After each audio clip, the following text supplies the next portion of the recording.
اللہ سبحانہ و تعالیٰ کی یہ بڑی عطا کرم نوازی جتنا ہم شکر بجا لائیں کم ہے کہ کتنا کرم ہو گیا کہ ماہ سیام کی بابرکت ساعتیں ہمیں میسر ہیں۔ عشرہ اول جسے عشرہ رحمت بھی کہا جاتا ہے، یہ اس کی رحمت ہی تو ہے۔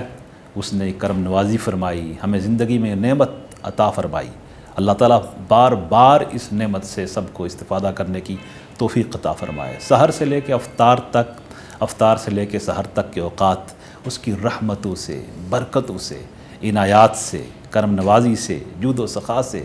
معمور ہیں، لبریز ہیں۔ بس شرط یہ ہے کہ ہم اخلاص سے اس ماہ مقدس کے جو آداب ہیں ان کو سامنے رکھتے ہوئے، اس کو پیش نظر رکھتے ہوئے پورے اخلاص کے ساتھ اللہ تعالیٰ کی بارگاہ میں حاضر ہونے کا اہتمام کریں۔ حضور سرور کون و مقام صلی اللہ علیہ وسلم کی تعلیمات کے مطابق اس سے استفادہ کر کے جب ہم اس ماہ مقدس کے اوقات کو ایک ترتیب سے گزاریں گے تو اس میں کوئی شک نہیں ہے کہ رحمت اور کرم نوازی سے ہمارا ظاہر و باطن، قلب و روح معمور ہو جائے گا، ہماری دعائیں قبول ہوں گی اور وہ رحمت کی برسات ہمارے ظاہر و باطن کو آباد کر دے گی۔ ایک ایک لمحہ اور ساتھ رحمتوں سے معمور ہے۔ اللہ کے پیارے حبیب حضور سرور کون و مقام صلی اللہ علیہ وسلم کا ارشاد گرامی ہے، اذا دخل رمضان فتحت ابواب الجنہ وغلقت ابواب جہنم وسلسلت الشیاطین۔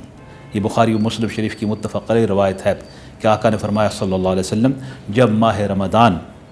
آتا ہے، اس کا آغاز ہوتا ہے تو اللہ تعالیٰ اس کی تشریف آوری کے ساتھ ہی جو ابواب جنت ہیں، جنت کے دروازے، جنت کے دروازوں کو کھول دیتا ہے۔ یہ پیغام رحمت ہے، یہ پیغام عطا ہے، یہ اس کی رحمت کی، کرم کی موسلادھار برسات ہے، اس کا نشان ہے۔ اس کی بابت یہ رہنمائی ہے کہ جنت کے دروازے کھل جاتے ہیں۔ اور ایک اور روایت میں یہ ہے، فتحت ابواب السماء، آسمانوں کے دروازے۔ اس سے بھی مراد اس کی عطا ہے،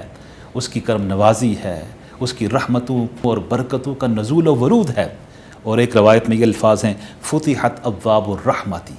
اللہ تعالیٰ کی رحمت کے دروازے کھل جاتے ہیں۔ اب اس رحمت کے تصور کو، یہ نور ہے، نور کا سمندر ہے، ایک متلاطم سمندر ہے۔ اس کو ہر ایک اپنے فہم کے مطابق کچھ بات اس میں اخذ کر سکتا، حاصل کر سکتا ہے، لیکن ہم اس کی گہرائی تک نہیں پہنچ سکتے۔ جتنا اخلاص ہوگا، کوئی اخلاص اور طلب لے کے اس کی بارگاہ میں حاضر ہوگا، رحمتوں کے انوارات اسی انداز میں اس کو معمور کر دیں گے، منور کریں گے۔ اور یقین جانیے کہ ہماری جولیاں تنگ ہیں، ہمارے دامن تنگ ہیں، اور ہماری طلب بھی بڑی محدود ہے۔ اس کی بارگاہ سے عطا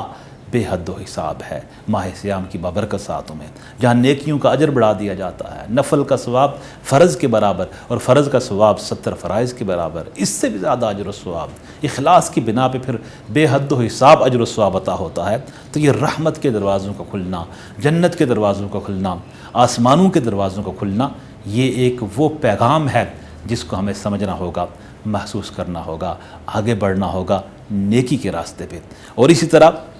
یہ بھی اس کی رحمت کا پیغام ہے کہ غلقت ابواب جہنم، کہ جہنم کے دروازے بند کر دیے جاتے ہیں، اللہ تعالیٰ کی غضب اور ناراضگی کے دروازے بند کر دیے جاتے ہیں۔ وہ اسباب جو نافرمانی اور گناہ اور معصیت کا سبب ہوں، اس میں ایسی کمی آ جاتی ہے، جیسا شیاطین کو جکڑنے کی بات ہے، تو یہ ایک موقع مل جاتا ہے، ایک اپرچونٹی میسر آ جاتی ہے کہ بندہ تابع فرمانی کر سکے، نیکی کے راستے پہ چل سکے، رحمت طلبی کر سکے، ظاہر و باطن کو معمور اور بابرکت کر سکے۔ اس پہ وہ تصور موجود ہے، اور یہ اللہ تعالیٰ کی رحمت ہے کہ وہ جو باطن کے انمی ہے، نفس و شیطان، اس کی سرکشیاں وہ کم ہو جاتی ہیں اگر انسان ہمت کرے، عزم کرے، صبر کرے، حوصلہ کرے اور عمل اور اطاعت کے راستے پہ چل پڑے، تو نفس کی سرکشی سے اس کو نجات مل جاتی ہے اور شیاطین کے شر سے اس کو نجات مل جاتی ہے۔ اور وہ اسباب جو ناراضگی کی طرف لے جاتے ہیں، اس میں اللہ تعالیٰ اپنے کرم و لطف و عطا سے ایسے سبب پیدا فرما دیتا ہے جو اللہ تعالیٰ کی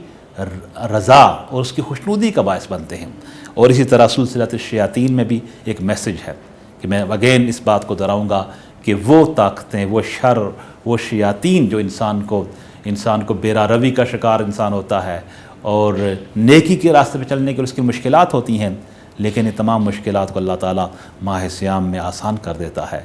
وہ تمام راستے مسدود کر دیتا ہے، خیر ہی خیر ہوتی ہے، برکت ہی برکت ہوتی ہے، نور ہی نور ہوتا ہے۔ لیکن شرط یہ ہے کہ اخلاص کے ساتھ، سچی طلب کے ساتھ اس کی بارگاہ میں حاضر ہوا جائے۔ جب یہ صدق و صفا کے ساتھ ہم اس کی بارگاہ میں حاضر ہوں گے تو کوئی دوسری وجہ نہیں ہے کہ ہماری طلب سے اور ہماری دعا سے زیادہ اس کی بارگاہ سے عطا ہوگا۔ تو اس بات پہ میں اپنی بات کو کنکلوڈ کروں گا کہ عشرہ رحمت کو حضور سرور کون مکان صلی اللہ علیہ وسلم کی تعلیمات کے مطابق اور پورے ماہ صیام کو ان تعلیمات کے مطابق گزارنے کی کوشش کرنی چاہیے۔ وہ ذکر و اذکار، اوراد، وظائف، جو مسنون دعائیں ہیں ان کا ہمیں اہتمام کرنا چاہیے، اور جس طرح دعا اس عشرہ کی وہ تعلیم کی گئی ہے کہ اللہ تعالیٰ کی بارگاہ میں اخلاص کے ساتھ یہ دعا مانگیے، رب اغفر وارحم وانت خیر الراحمین، اے اللہ مجھے بخش دے، مجھے معاف کر دے، اپنی بارگاہ سے مغفرت کا نور عطا فرما دے، مجھ پر رحم فرما، تو سب سے بہتر رحم فرمانے والا ہے۔ اس کی بارگاہ سے، اللہ تعالیٰ کی بارگاہ سے اخلاص کے ساتھ جب ہم طلب کریں گے، دامن پھیلائیں گے، تو انشاءاللہ ہماری دعائیں قبول ہوں گی۔